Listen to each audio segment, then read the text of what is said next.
Hola, mi nombre es Ana Gutiérrez y yo les vengo a hablar sobre lo que es la identidad personal. La identidad personal, según Erickson en 1980, la define como una condición de la psicología del individuo que se logra mediante el proceso de identificación y confrontación con el medio. Entonces, partiendo de lo que nos dice este autor, podemos considerar que la identidad personal se refiere a esa percepción que tiene una persona de sí mismo y que esta percepción va a estar influenciada por diversos factores. Entre los principales factores nos vamos a encontrar con el factor cultural, con el factor de la historia de la persona propiamente y cómo está esa interacción o cómo es esa interacción social. Porque esto va a hacer que esa identidad personal se vaya modificando, se vaya adaptando, vaya tomando forma progresivamente con el transcurrir de los años. Y ahora teniendo ya claro lo que es la identidad personal, pues hablamos de lo que es la naturaleza de la atracción interpersonal. Y acá lo primero a tener o ser conscientes es que se trata de un fenómeno positivo donde las personas son atraídas entre sí. Esto nos lo define Berkshire y Race en 1998, donde dice que la atracción se basa en factores como la similitud, la proximidad y la reciprocidad. Es momento de hablar sobre lo que son las relaciones interpersonales y la sexualidad. Acá dos autores que nosotros queremos citar el día de hoy, que son Baumeister y Bow, en 2004, dicen que las relaciones íntimas son esenciales para la salud emocional de la persona, del ser humano, y estas pueden influir en las experiencias sexuales de las personas. Entonces esto nos lleva al análisis sencillo de que esas relaciones interpersonales son fundamentales en el desarrollo de la sexualidad humana. ¿Por qué? Porque recordemos que como seres humanos, las experiencias que vamos teniendo a lo largo de los años van marcando nuestro paradigma y nuestros gustos o preferencias. Eso nos va a poder ayudar a determinar qué nos gusta y qué no nos gusta, qué queremos repetir y qué no queremos volver a vivir. Continuamos hablando sobre la identidad social y acá nos vamos a apoyar en la teoría de la identidad social de Tajfel y el continuo personal grupal. Tajfel en 1979 nos indica que los individuos tendemos a organizarnos o a categorizarnos a sí mismos y a otros en grupos que nos proporcionan una identidad social. Entonces la teoría social postula que parte de la autoestima de una persona proviene de los grupos sociales a los que pertenece. Es decir, si hacemos un análisis más profundo, vamos a determinar que la teoría de la identidad social se define como la parte del autoconcepto de un individuo que proviene de su pertenencia a un grupo social, así como las emociones y los significados asociados a esa pertenencia. Para simplificarlo un poco, nos estamos refiriendo a que las personas se ven a sí mismas no solo como una entidad única, sino también como miembros de una o más categorías sociales. Ahí entra en el juego lo que tiene que ver con la raza, las creencias étnicas, la nacionalidad, el género, la religión, la profesión, entre muchas otras categorizaciones. También es importante mencionar que Tajifer en sus estudios plantea dos niveles. Uno que tiene que ver con la identidad personal, que se refiere a cómo los individuos se ven a sí mismos en función a las características individuales y a la historia personal, como ya bien lo mencionamos, y la otra que es la identidad social. En esta identidad social pues se refiere a la identificación de grupos específicos y cómo esta identificación afecta el comportamiento, las actitudes y las interacciones entre los grupos.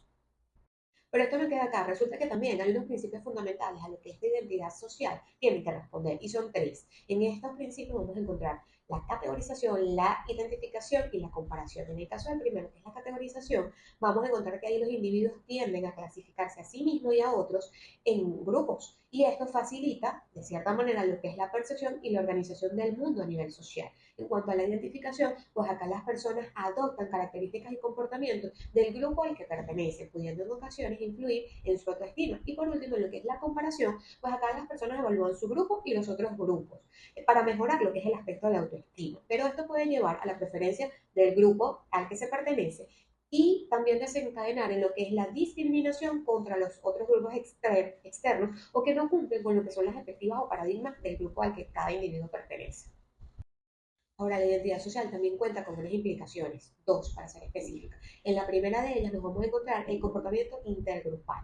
Acá se facilita la cohesión y el apoyo dentro del mismo grupo al que se pertenece, pero también pueden dar lugar a tensiones, prejuicios y conflictos entre diferentes grupos. Y la segunda implicación tiene que ver con la salud mental. Acá tenemos que resaltar que una identidad social saludable puede contribuir al bien emocional, mientras que una identidad social negativa o conflictiva puede causar ansiedad y disminución de la autoestima en la población. Acá sencillamente nos lleva al resumen de que la identidad social es una parte esencial de la experiencia humana, que influye en cómo las personas se perciben a sí mismas y cómo interactúan en el mundo social. Hola, mi nombre es Daniela Sarli y en esta exposición iniciaré hablando sobre la teoría de la categorización social y los diversos conceptos que hay acerca de esta. ¿Qué es la categorización social? Es la forma en la que el cerebro va a simplificar toda la información que recibe y la va a ir agrupando según ciertas características.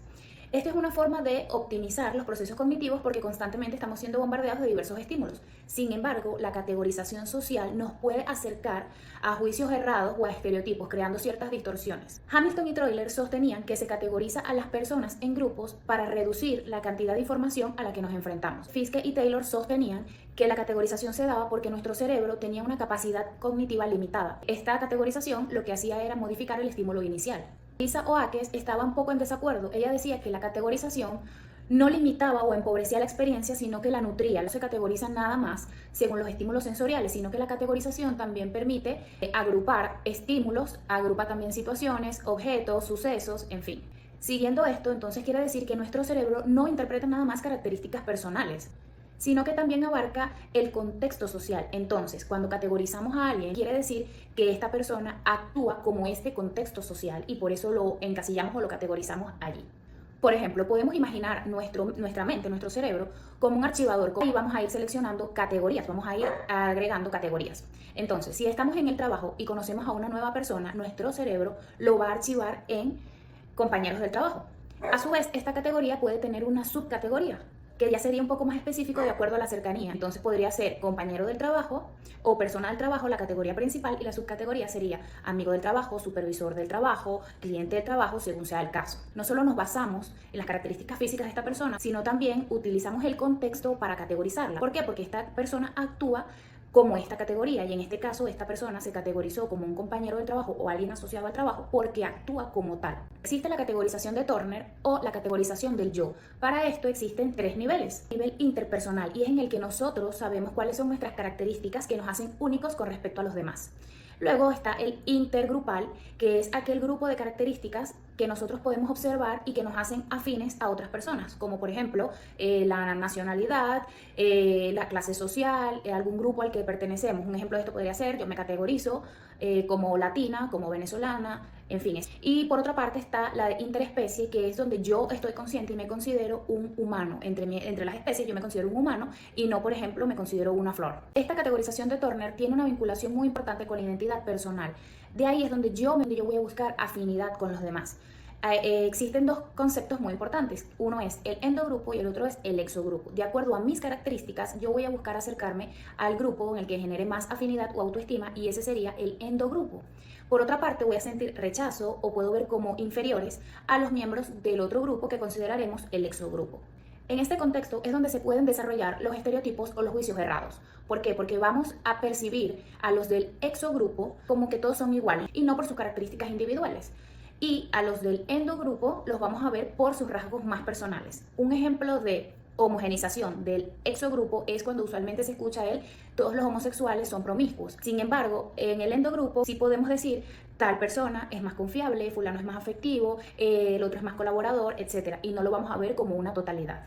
Ahora bien, existen dos tipos de ajustes. El primero es el ajuste comparativo, es decir, vamos a ver las características de los grupos y vamos a buscar unirnos a los que se parezcan más a nosotros. Un ejemplo de esto podría ser cuando estamos en la escuela hay diversidad de grupos. Está el grupo que es atlético, el grupo que forma parte de ciencias y el grupo que es más artístico.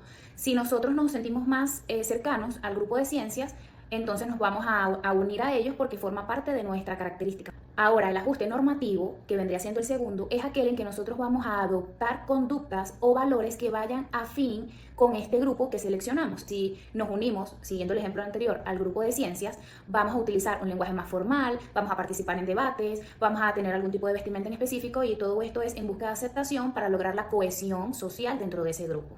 Es muy importante comprender cómo son estas dinámicas sociales, y para esto existen los intercambios. El sociólogo George Homans desarrolló un marco teórico en el que nos permite, él logró evaluar estas dinámicas de acuerdo a el costo-recompensa.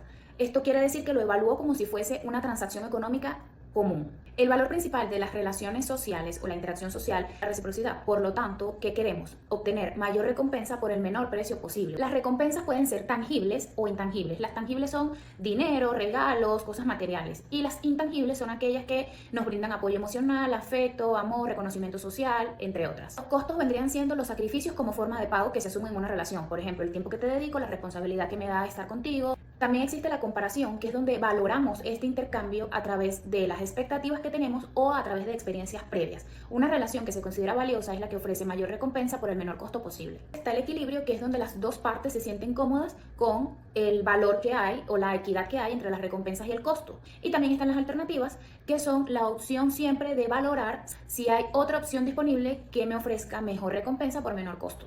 Esta teoría es súper útil cuando hay que valorar las dinámicas de poder y reciprocidad, sobre todo si hay recursos que están en juego. Según el sociólogo Tilly, estos conflictos ocurren cuando hay grupos que tienen recursos que están desafiando al poder.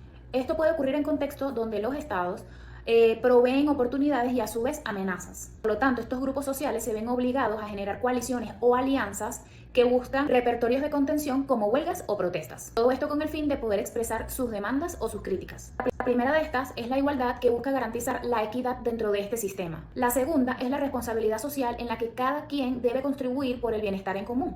Por supuesto, promueven el respeto y la dignidad humana, esta desde la autonomía y la valía de cada individuo para que se sienta valorado y respetado dentro del grupo social. Asimismo, la solidaridad, sobre todo en situaciones vulnerables, lo cual fomenta la empatía y el sentido de pertenencia. Y finalmente, la honestidad, que busca promover la comunicación y la información abierta para generar confianza entre los individuos de cada grupo.